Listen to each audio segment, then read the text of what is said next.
Bloom, I'm so jealous. You get like homemade gumbo. Mm-hmm. I'm eating chunky out of Come on can, baby. down. Come on down. We're actually having actually the gumbo is going to age, and we're supposed to eat on that tomorrow. We got some barbecue shrimp from our friend that smokes barbecue shrimp. Sean, we bartered for I bartered fantasy football advice for shrimp earlier when it was draft, and I'm proud to report he's in third place. He's in the running. He just needs Cole Kmet to not score like 20 points next week or tomorrow. Let's get this thing done. You got a team, here's a word to the wise. You want to dominate your league? Go to football, guys. Football, I'm living in a fantasy. Football, got everybody mad at me. Football, cause every game I had to win. Football, I gotta be a champion. Football, I'm living in a fantasy. It is New Orleans Saints, Atlanta Falcons, first game up, the Week 12 recap here on the Audible. Cecil, Lammey, Sigmund, Bloom, talking about a Saints loss. Okay, there we go. And we're on opposite sides. I'm going to do this real quick. Whoop, switch, right? Ooh. It's like, you gotta warn me before you do that. It's motions and shifts. YouTube, don't demonetize us. That was shifts. Anyway, let's talk about the Saints losing. Oh, Dennis Allen going to be the defense coordinator to the Broncos because Vance Joseph's going to get hired as the head coach. Anyway, 24-15, the final score. Derek Carr, 304 yards, no touchdowns, 1 INT in this one. Chris Olave, 7 for 114.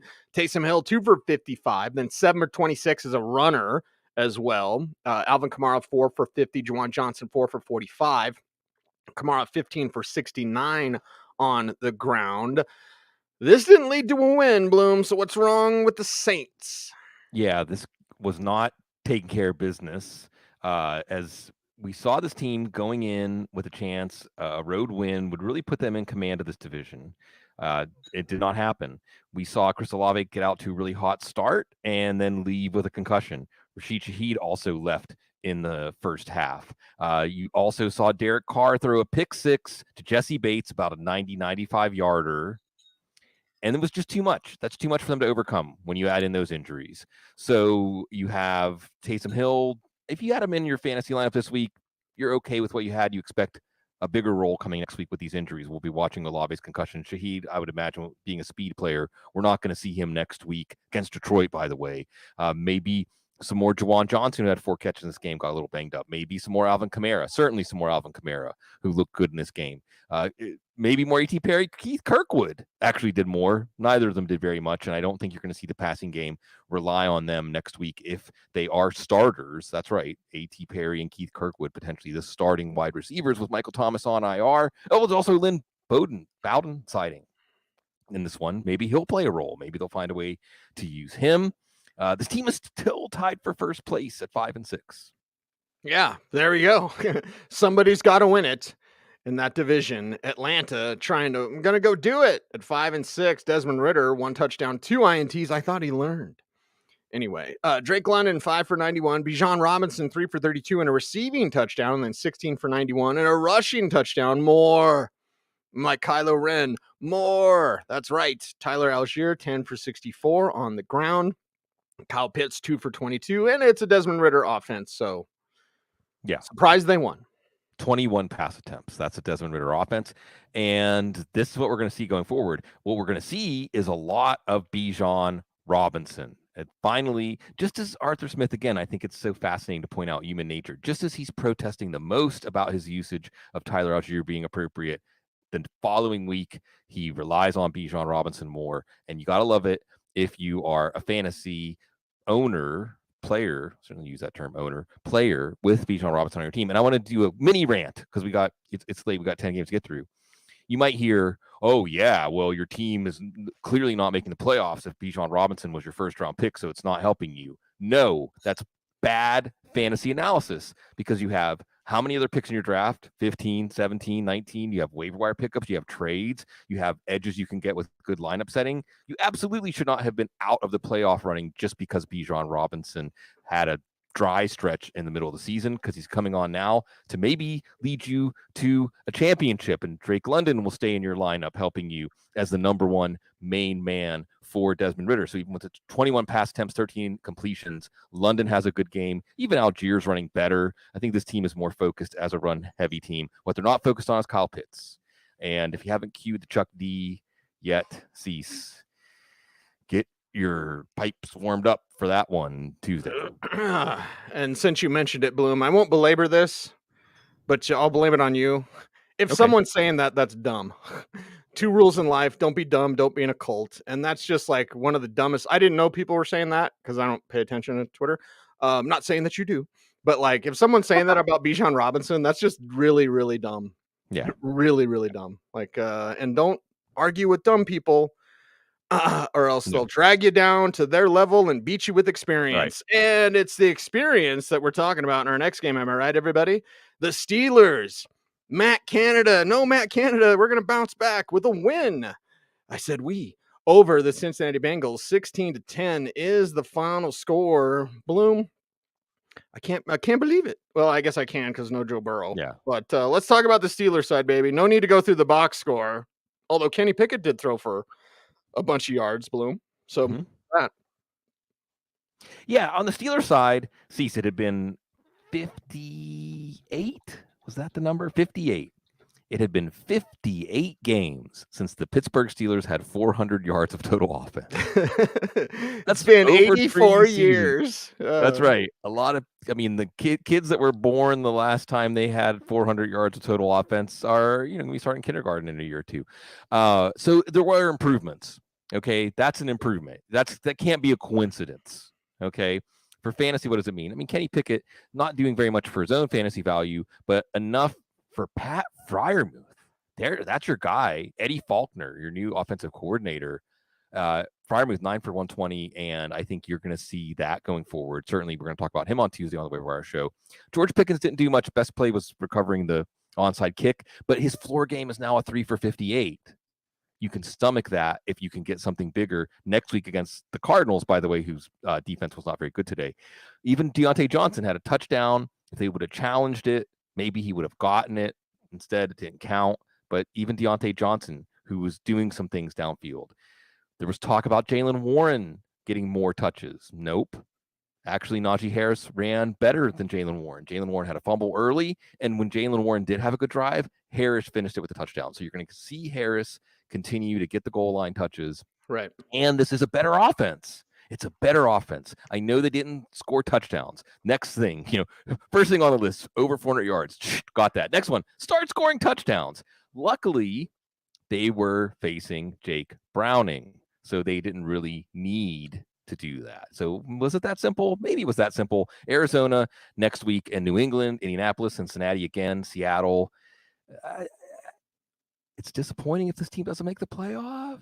Yeah, and I'm disappointed because they do the split OC thing. Like, you're going to put together the game plan and you're going to call the plays. Just hire Eric Bieniemy when the Commanders blow everybody out after all the season. best decisions are made by committee, right? Hey, everybody, let's go. WNBC, Jake Browning. Why am I talking about this? Jamar Chase, though, 4 for 81. Okay, so for fantasy GMs, that's what I write officially in our official Football Guys newsletter, Bloom. Fantasy GMs. For fantasy GMs, worried about it's Jamar Chase, baby. Like, I know it's Jake Browning, and it's not good. At least it's not Bailey Zappi. Anyway, let's talk about the Bengals side. Yeah, and Jamar Chase, his biggest play came on a ball that could have been intercepted, deflected, and then the defense was a little discombobulated after he caught the deflected ball. So it was a backdoor cover, if you will, in PPR leagues. But this is about what you should expect. Jacksonville's up next week for Cincinnati, and they're playing spoiler. So we'll see how that treats Jamar Chase. We'll see how that treats Joe Mixon. He had a 39-yard catch and run late, and that, if otherwise, he would have been a terrible play today. So, these are your warning shots if you're going to continue to play your Bengals, depending on, we do have 6 teams on bye next week. So Chase is probably going to be in, Mixon's probably going to be in. We'll see if they do more against Jacksonville. There were moments, Jake Browning didn't embarrass himself, but basically went as expected. Yeah, that's probably what you're going to get. Now, what are you going to get if you're Titans and Panthers? Well, a quick recap, Bloom. Yeah. Because it's late and we got 10 games to get through, so I'm going to toss both of them to you. Sure. I'll just quickly highlight some of my thoughts. Derrick Henry is him. Of course, he's the man. And honestly, that's the best news for Will Levis. Like, hey, I just hand it off all the time, right? I guess we're watching the emergence of Jonathan Mingo, I suppose. But Stink was on that call. I'm going to pick his brain about what he's seeing. But this whole Panthers offense, it's as discombobulated as it can. By the way, Titans won 17-10. So Bloom, talk about both teams, please. Yeah, getting the high points for fantasy. Will Levis not making mistakes, and I think if the difference in this game was Bryce Young took a sack. Arden Key, remember him? Arden Key sack strip. Titans recover deep in Panthers territory, and that's basically the difference in this game. Will Levis does not make any big mistakes. He's not going to make anybody have fantasy value, consistent fantasy value. DeAndre Hopkins, that 3 touchdown game, pretty small in the rearview mirror now, and at least again. For Tennessee, the good news is Will Levis has earned himself next year to prove that he's the guy for this team. As far as Carolina goes, you saw Adam Thielen. I don't know what the final numbers were. He's like 2 catches for 5 yards or something ridiculously small like that. So we have Adam Thielen, first game bust. Next 5 games, league winner. Next 3-4 games, whatever it was, an ordinary wide receiver 3 flex. Now you're looking at him next week against Tampa Bay, which is a good matchup. So probably stick with him. Again, 6 teams on bye. What are you going to have for the stretch run? You might not even have someone that you can play. Chuba Hubbard played really well. This is a 50-50 split. Maybe it tilts back towards Hubbard going forward. Miles Sanders was not good after playing himself back into this committee. Chicago owns their first. Last thing I'm going to say, got to say that every week, Cease. Last thing I'm going to say, if you watch this game and you didn't know which quarterback was the number 1 overall pick and which one was the 2nd round pick, you would not have had a clear idea who the number 1 overall pick was from watching this game. Well, and to not counter that, but to add to it, Bloom, I'm going to learn how to speak English. And secondly, I'm going to say I haven't watched the coach's tape, obviously. I think Young is seeing ghosts. So not only is it a bad fit, Bloom, but you might be developing bad habits in that young man who's incredibly bright and an incredible passer. And just from him getting hit so much, you saw it today. He was seeing ghosts, and I don't want that to be a thing for that young man. No, and see, so I'm going to go back again to what we talked about, and let's continue to reinforce this. When we watched this offense early on in the season, it was meek. It was not putting him in positions to play at the edge of his abilities. It was putting him in positions to not make mistakes, okay? He's a number 1 overall pick. We're not talking about the 4th round or 5th round pick like Dak Prescott put in unexpectedly, okay, as a rookie. And I think that message just seeps into the players, including Bryce Young. The other thing that I can just throw out there, Bryce Young, at no point in the pre-draft process did he seem like a strong personality quarterback, right? And not even in a Joe Burrow, Lamar Jackson, like maybe publicly he's really flat, but there's something smoldering, right? There's a competitive fire that everybody's going to feed off of. I don't know. I think Bryce Young needed somebody. I mean, again, this would be a good guy. Like, remember Joe Flacco with Ray Lewis? He needs a Ray Lewis. He needs somebody on his team that's going to be the spirit and a maybe more dominant force while he continues to grow into the quarterback he's going to be. And I think you're right, Cease. I mean, look, even if you say, well, Carolina's a bad organization, but that's it. That's the point. A number 1 overall pick level player, if they're drafted into a bad organization, might not elevate that organization. That is double true. Hey, you're going to do everything right. Go do it. Dare I say, Bloom, the second most exciting game of the morning games, Tampa Bay, Indianapolis. You can agree or disagree, but let's talk about this one. Baker the Baby Maker, and well, hell, Bloom, I'm lazy. Let's do both at the same time because it's 27-20. The Colts get the win and they hang on, but Baker the Baby Maker out there getting strip sack, fumble sack 6 times, throws a pick, couple of touchdowns on the day, not even 200 yards. Mike Evans, he is him, 6 for 70 and 2 touchdowns. Chris Godwin 3 for 45, Kate Otten 4 for 45. I thought Rachaad White wasn't going to play. Right? Wasn't that the thing? Was it Friday or Saturday? It's like, oh, he's a late addition. He's now doubtful or whatever. I wrote about it in the newsletter. I was like, hey, watch out for Chase Edmonds, I guess. Well, I guess not, because Rachaad White was out there and 100 yards on the ground.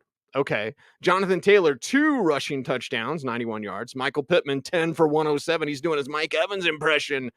Josh Downs we're watching with great interest, 5 for 43 in this one. And Gardner Minshew, no touchdowns and a pick, but again, responding to that injury and getting a win. 6-5 Indianapolis Colts. Yes. Who would have thought that? Yes. And for brevity's sake, we're not going to get too much again into the schedule. We'll talk a little more during the previews coming up next week about the remaining schedules, because now we really have clarity going forward of what these teams are going to need to do to make the playoffs. And yes, Indianapolis is very much a playoff contender. So, Cecil, I think this is a good game to do both teams at once, simply because for both offenses, it kind of went by the book. For Tampa, it kind of went by the book where Baker Mayfield did enough that he wasn't a liability as your quarterback 2 super flex, or if you had to plug him in as your quarterback 1, nobody was on bye. You probably didn't, but still did enough, mostly to Mike Evans. Cade Otton did enough that you weren't upset if you played him, but he's not going to tilt your week like he did that one time he had 2 touchdowns. Rachaad White comes in, and I guess the word is that after what happened with Bijan Robinson, the Atlanta Falcons ignobly concealing a headache. Rachaad White's knee locked up in practice. This is per Adam Schefter, your guy.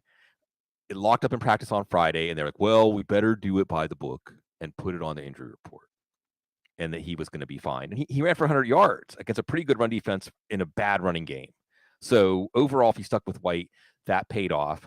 And hey, Tampa at 4-6, still very much in the thick of it in this division. And if they can beat Carolina next week, they can very much be in the playoff hunt. You saw a little more Moss this week, but Taylor getting both touchdowns. And even against a tough run defense, Taylor averages over 6 yards a carry, gets 2 touchdowns. He's going to be a top 5 running back down the stretch. Again, look at the schedule. You saw Gardner Minshew throw a lot of passes, and they're finding a way to feed Michael Pittman. And I guess you need a Gardner Minshew level backup piece, but I don't ever want to hear anybody say you can't just feed your number 1 receiver. Well, if he's actually number 1 like Michael Pittman is, yes, you can. And I don't know how many times I heard today that Michael Pittman Sr. played for Tampa Bay. Yes. We're old enough to remember that. We're old enough to remember Eric Rett. We're old enough to remember lots of Tampa Bay running backs. You also saw Minshew. I'll say only 1 turnover for Minshew, right? Only 1. And that is enough for this team to win over against a team like Tampa. They play Tennessee next week, another very winnable game. Another winnable game, that is for sure. You will not be shocked to know our next game we're going to do real quick. Both Setting football back for years, for decades. By the way, I'm old enough to have covered Michael Pittman Sr. when he was the Denver Broncos running back. And I remember his favorite beat writer. It wasn't me. Anyway, oh God, do we have to talk about this? Like, seriously. It happened. I guess, I mean, it was there. Something was up. The Giants won. I mean, I like Jalen Hyatt. Can we talk about that? Like, yeah, sure. I liked 7-11, Mario Douglas. Okay, I like that. Let's emphasize the positive bloom in one of the worst games in NFL history, Giants and Patriots. Yeah, it was bad. This game, again, I think, Cecil, I had my first note in this game. Your ex is doing better than you. Your ex is doing better than you, Bill Belichick. And we're talking about Tom Brady, but I think in this case, the marriage is football. Tom Brady realized his marriage to football needed to change and evolve, right? He's part owner and doing all this other stuff. Bill Belichick is stuck in the past. If you said, hey, without Tom Brady, they're going to be one of the worst teams in the league, it's here. It is here. It took a little while, but it's here. Mac Jones throws some of the worst interceptions. I mean, it's very rare that you see somebody throw interceptions like that. Kind of looks like what it looked like if I had a chance to throw an NFL pass. I would just poop my pants and throw it straight to a defender. I mean, really? Mac Jones has had a couple interceptions lately that you can watch a lot of football and not see interceptions this bad, and yet somehow he ends up out there, well, at least for a half. Ramondre Stevenson, if there's something good on the New England side, Ramondre Stevenson separating from Ezekiel Elliott as far as the workload and having a good fantasy game was against the Giants. Demario Douglas had enough volume in PPR to matter, did leave with a head injury. And yeah, New England's bad. Tommy DeVito, you got to love this story, right? His parents were in the audience. They were there at Giant Stadium as he lives 5 minutes away from the stadium, still lives at home with his parents. And it was the throws to Jalen Hyatt, who made some really nice plays. He looks like he's going to be a steal. And that is something good. And the Giants, yeah, there's questions about their quarterback. There's questions about the coaching staff. Lots of talk about Brian Dable and Wink Martindale not getting along. Also, talk about Deontay Johnson getting in a fight in the locker room. So again, ask yourself, not is that true? Is it exaggerated? Ask yourself, why are we hearing about that? Well, for the Giants, it's kind of like it's not my fault. It's not Saquon Barkley's fault. You lost your fantasy matchup, although he was not good in this one. You hope he'll be better after the bye next week for the Giants. Let's talk the best game from the mornings, Jacksonville and Houston. And Jacksonville, good job, man, getting that win and getting it done and done. Let's talk about Jacksonville's side first, because this game is worthy of our praise and worthy of taking more time with. Trevor Lawrence, 364, 1 touchdown, 1 INT, and it could have been another one. And Zay Jones stayed in bounds.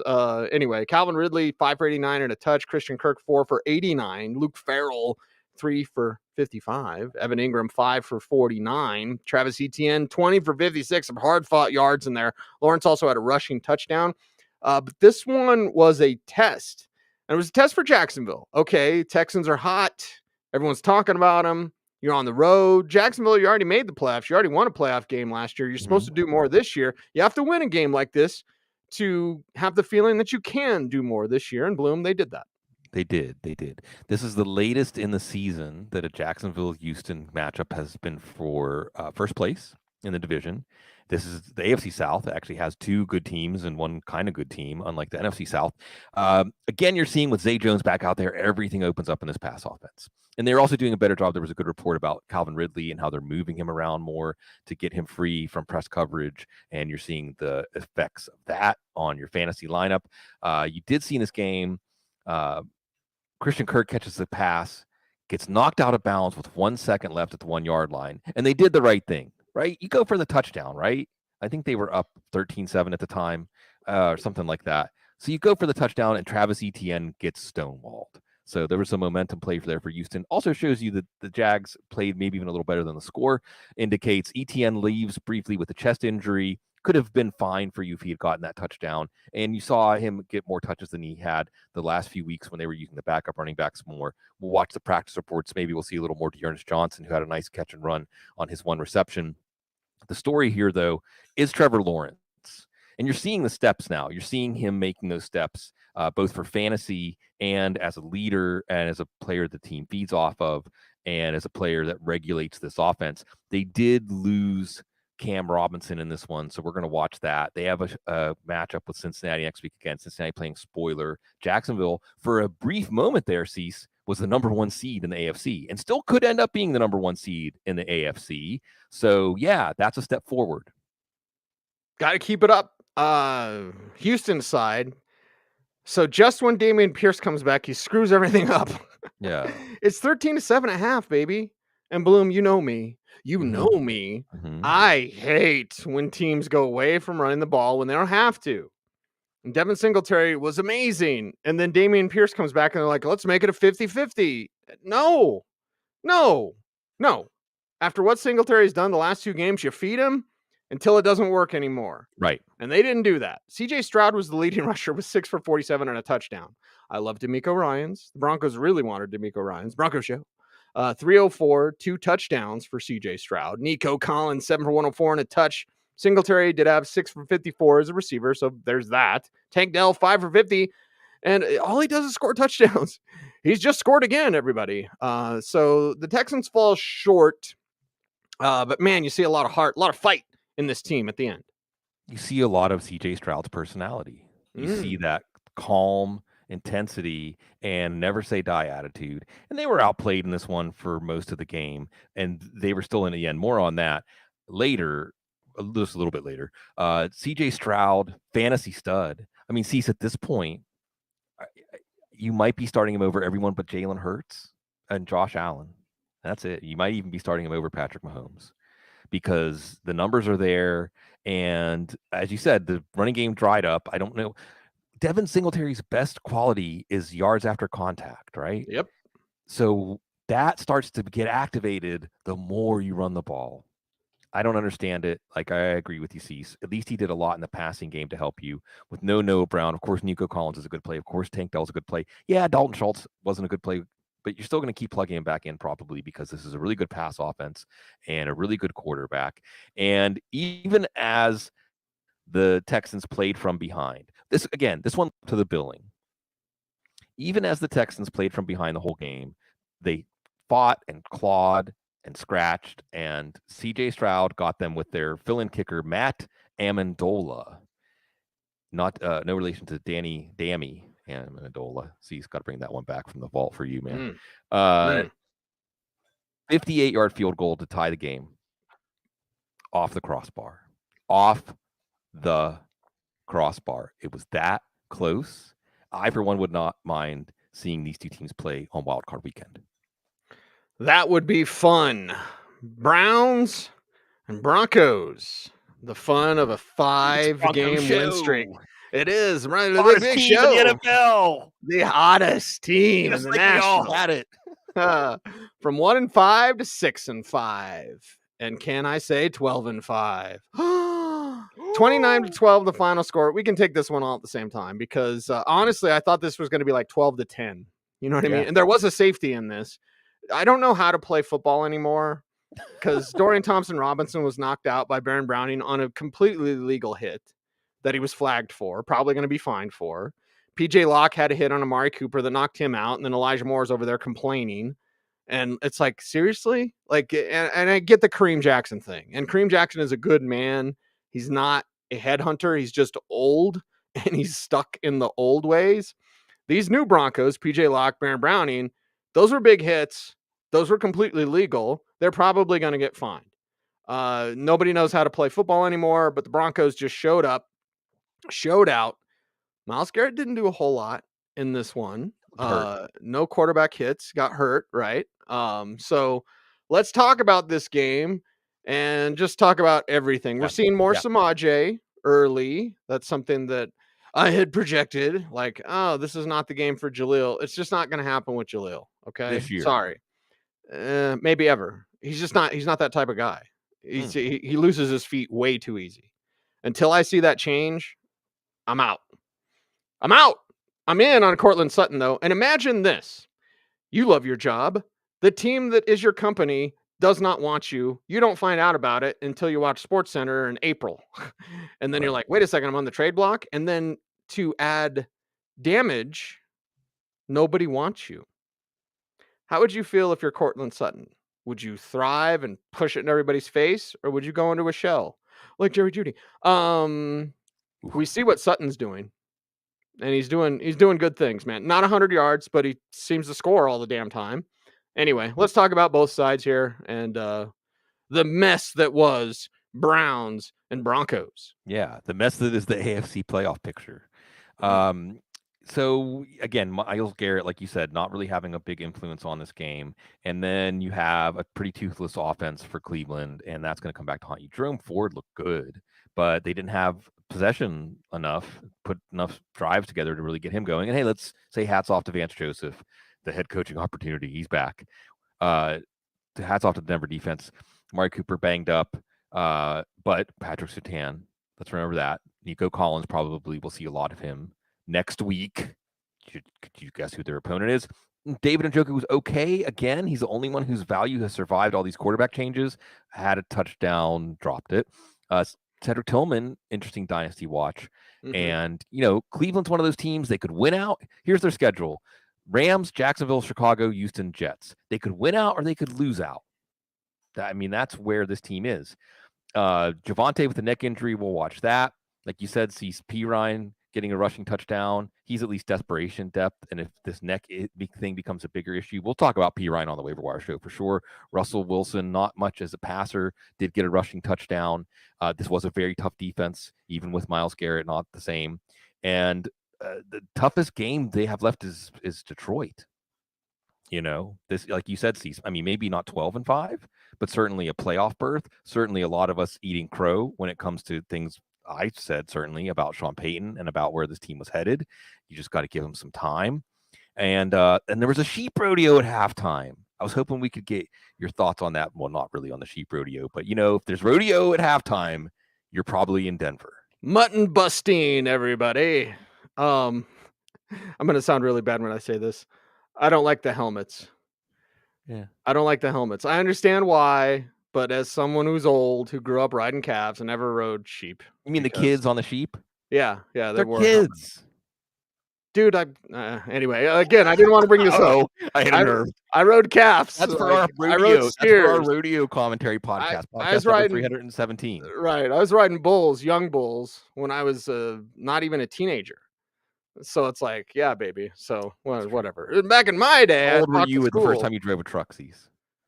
Oh, geez, by myself? Yeah, Probably like 7. 7. I was gonna say 8, but Yeah, 7, 8, something like that. Like by myself, sure. Anyway, riding tractor. How about the farming of fantasy points and Rams and Cardinals? Damn it! Oh, sometimes my segues get me all excited, Bloom. Let's get excited about this one. Rams 37, Cardinals 14, 2-2 Atwell, 3 for 76. But it's Kyron Williams' return. We've missed you so much. 16 for 143. And then 6 for 61 and 2 receiving touchdowns. Tyler Higbee, 2 receiving touchdowns. Puka Nacua, 4 for 27. Cooper Kupp, 3 for 18. Royce Freeman had 13 for 77 and a touchdown as well. And Matthew Stafford with the 4 touchdowns and 229 through the air. Getting it done, clawing back at 5 and 6, Bloom. very much in the playoff hunt. Very, very much in the playoff hunt. Mm-hmm. And with Matthew Stafford, you've been waiting. He's been playing much better than his fantasy numbers. You finally have a fantasy breakout. And so some of it is Kyron Williams, who caught 2 touchdowns in this one. And what's amazing about this is Puka Nacua and Cooper Kupp were worthless for fantasy. Matthew Stafford threw 4 touchdowns, and Nacua and Cecil, you would see this score, and you would start to read the box score, and you would see Matthew Stafford 4 touchdowns. You think, great, I had Nacua in, or Kupp, or maybe both.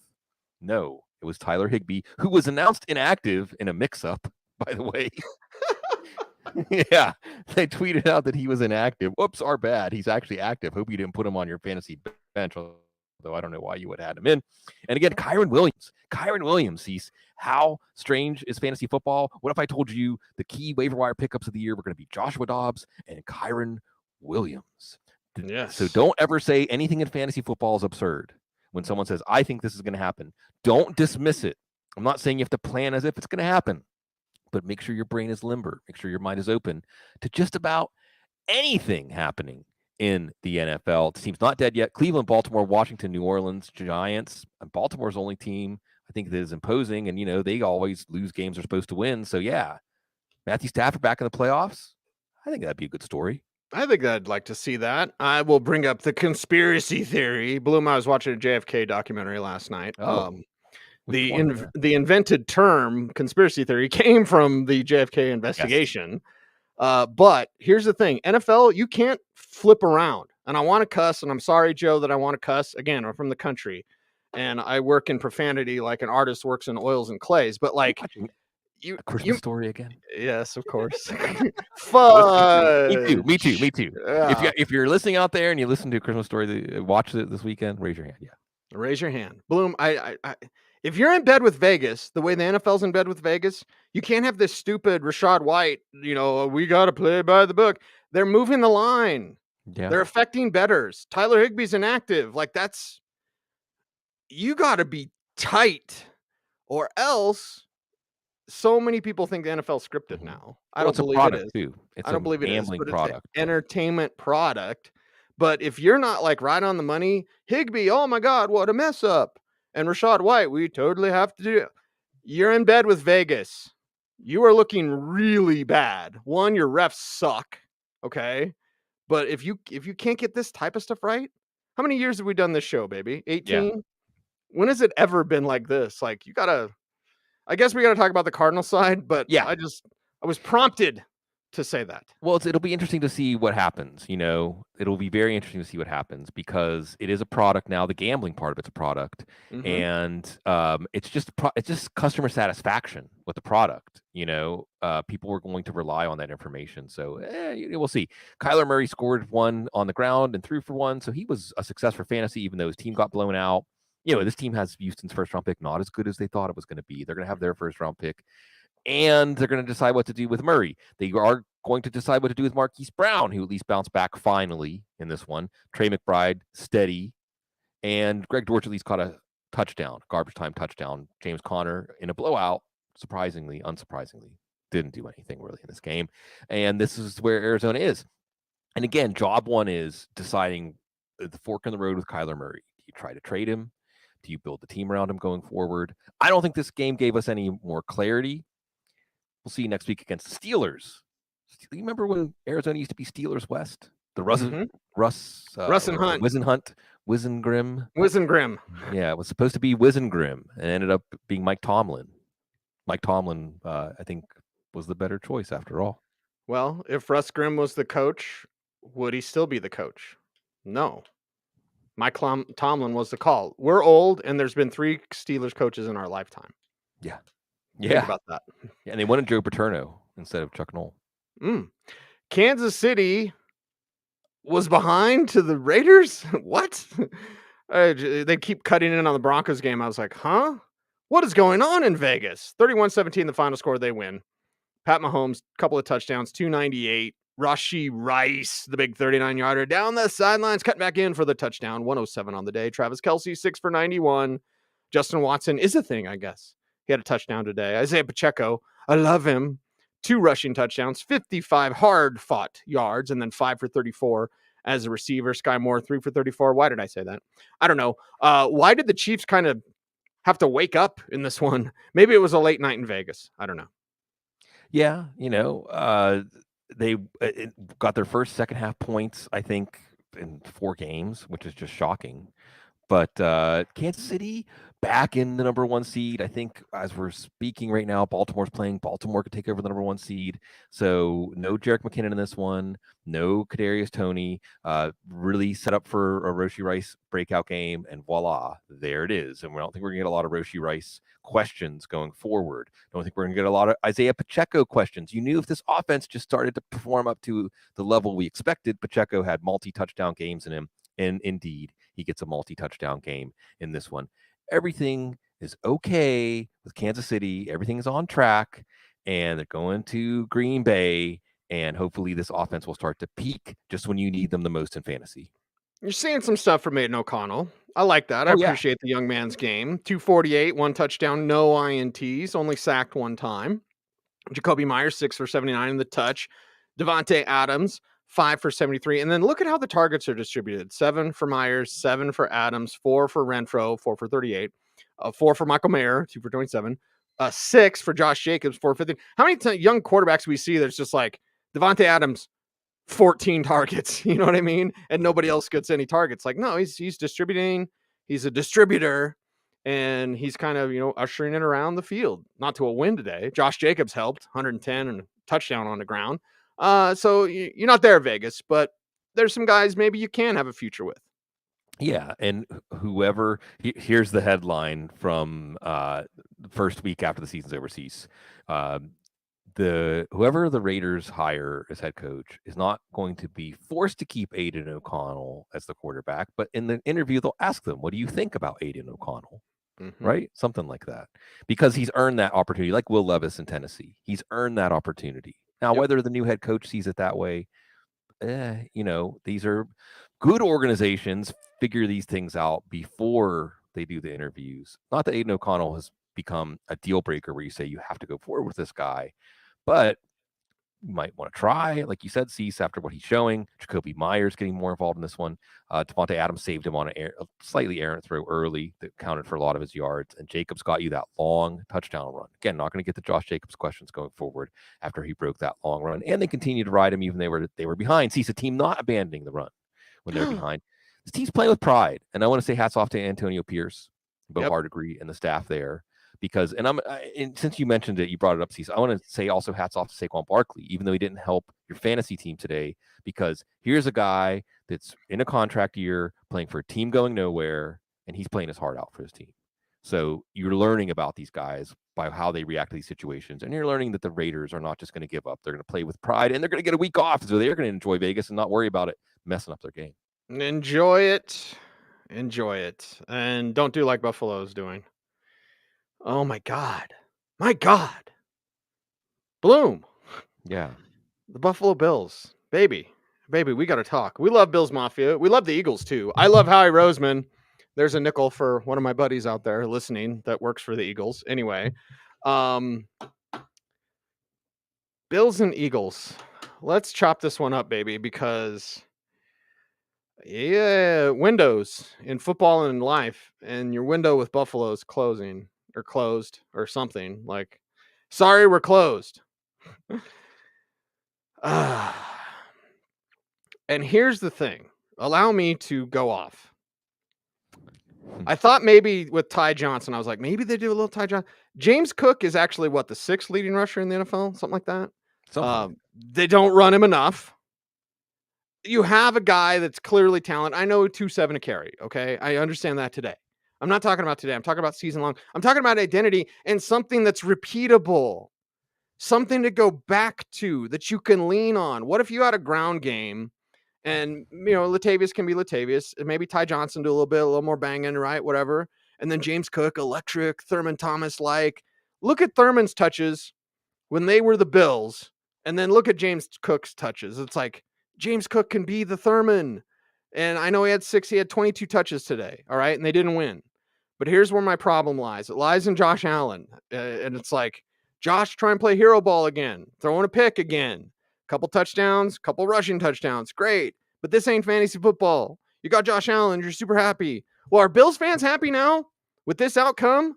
Kincaid, 5 for 38. Shakir, 347. Just when we thought Gabe Davis wasn't going to do anything anymore. 6 for 105. Stephon Diggs, the one player besides James Cook, because I love James Cook. Not as much as I love Howie Roseman. 2 nickels. Anyway, I love Stephon Diggs. And I know that, some fans and my best friend's a Bills fan, shout out Big E, I hear the chatter from Bills Mafia, right? Oh, Diggs, no, be on Diggs' side. Diggs wants to win. The Bills aren't winning. They lose in overtime. The refs are awful. Let's talk about that. And let's just talk about this Buffalo team. I feel like Princess Leia. Bloom, I feel like Princess Leia. Yeah. Sometimes, quite often. But you're letting these star systems just slip through your fingers. Yeah, the missed opportunities. I think the stat in the first half cease was 27 plays run in Philadelphia territory. 27 plays run in Philadelphia territory. So they were the better team. For about 2.5 quarters, they were so clearly the better team, but the scoreboard didn't reflect that. And it reminds me of the Bill Cowher era Steelers, when they were able to see, I got to tell Judy here. She said, "Oh, Cecil's going to go off. I can jump up here and get some pets, but now get down." You got to YouTube the stuff you're missing if you're not here with us on YouTube. So where do we start? Here's a funny little coincidence. I was typing up my notes for the show, and I must have hit a stroke incorrectly with Josh Allen's name because it autocorrected his name to Alone. Josh Alone. That's been the offense, right? Josh Somebody Alone, get that jersey, right? And he takes it all on his shoulders, and they're not converting opportunities. Tyler Bass misses a field goal, et cetera, et cetera, et cetera. From the Buffalo side, for fantasy and for Philly's defense is not one we're avoiding.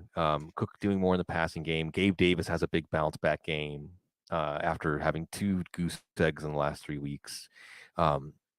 This team is good enough to win the Super Bowl. This team is good enough to win the Super Bowl. If this was the Super Bowl, and what was the Super Bowl? 38-34? This one was 38-35, 38-34. I mean, if this game was the Super Bowl, you would say that's a worthy Super Bowl. That's going to go down as a great, great, great Super Bowl between 2 teams with a lot of talent and a lot of ability playing up to that level of ability. And much like the Bill Cowher Steelers, who would win 80% or 90% of the plays in the playoffs and find a way to lose on the 10% of the plays they lost, right? That's where this Bills team is, right? They so desperately want a Super Bowl, just like we so desperately wanted one during the Cowher years. I said we. And now here they are. A bye week on the other side of the bye, Kansas City, Dallas. Okay, that's it. You got to win those 2 games. And then Chargers, New England, Miami, more manageable. And you're a storyteller, Cease.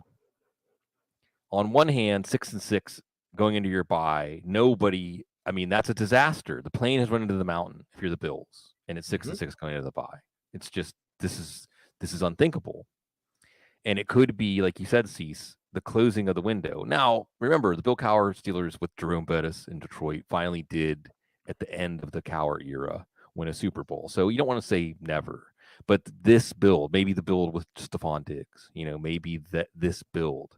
And certainly you're seeing players like Tre'Davious White, the injuries are piling up and so on. On one hand, this is it, backs against the wall, whatever overused metaphor.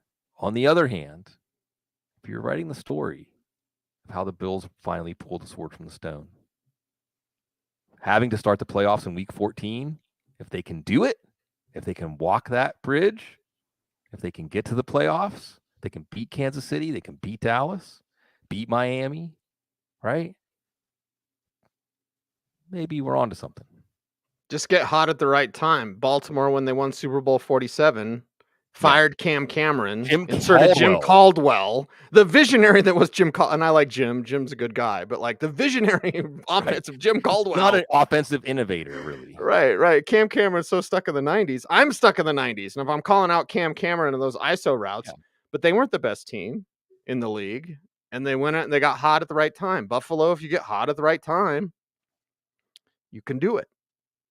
So let's talk about Philadelphia. Speaking of a team that can do it. Oh my God. I want to see Jalen Hurts win a Super Bowl. There, I said it. There you go. 203 touchdowns, whatever. Devontae Smith. Why am I reading this? We all know. We watched it. Or at least I was on the Broncos postgame show. 2 rushing touchdowns for Jalen Hurts. Like, it's that type of performance. It's that type of persistence. And just the overall story of Jalen Hurts. Mm-hmm. The young man that he is and how that generates so much around him. Mm-hmm. It's something all of us want to root for. Yeah, you want to be part of it. And again, to revisit the Jalen Hurts story, he just has to have a truly indestructible belief in himself to, in the face of a lot of different things that happened to him along the way, the universe, the football gods telling him, no, you're good, but not that good. Mm-hmm. You're good enough to be Alabama's quarterback, but not in the national championship game. You're good enough to be a draft pick, but not a first-round draft pick, right? In the NFL, if you're not a first-round draft pick, a quarterback, you may never even get a shot to start. Mm-hmm. And even at the end of his rookie year, remember what happened with all that nonsense? Oh, yeah. In the last game of the season, it was a question whether they would even give him a shot in the second year. He had to hear all that. Yep. And not only has he overcome, but he is bringing his team with him. And see, this is because of Jalen Hurts. This is the kind of team, and Nick Sirianni, what a whiz kid he is. This is the kind of team that can get totally outplayed by a good team and say, we're fine. They can be down. They need a tying field goal with less than 2 minutes left. We're fine. They can see a field goal put up in overtime. We need a touchdown to win. We're fine because we have Jalen Hurts. It's very similar to the vibe you get from Joe Burrow. It's similar to the vibe you get from C.J. Stroud. Just that intense calm, the eye of the storm. Devontae Smith, he's hot. A.J. Brown's on a hot, got a touchdown at least. You'll take it. DeAndre Swift running well, although Buffalo controlled possession in this game. I mean, you go back, just like the loss, this feels like the AFC Championship loss to Kansas City. Well, it should have been the AFC Championship. It was actually the divisional the divisional round. Where you go back and you watch this game, and you're just going to say, how do we lose? How do we lose this game? But for Buffalo, the challenge is you don't stop looking back. Talk about being stuck in the 90s. Stop looking back. Look forward. And for Philadelphia, you look forward to San Francisco next week. Whoa. Yeah. Let's get it on. Let's get it on. Oh, boy. There we go. That's a wrap, everybody. We appreciate you all for watching us on YouTube. If you've commented in the chat room, make sure to comment below. I bet my man, Daiquiri Man, he's the first one to give us a thumbs up. So give us the thumbs up, like, comment, share, subscribe, hit the notification bell so that you never miss a vid. He's Sigmund Bloom, at Sigmund Bloom. I'm at Cecil Lammey, saying the show's at the Audible. We appreciate you. Stay tuned. And as always, stay frosty.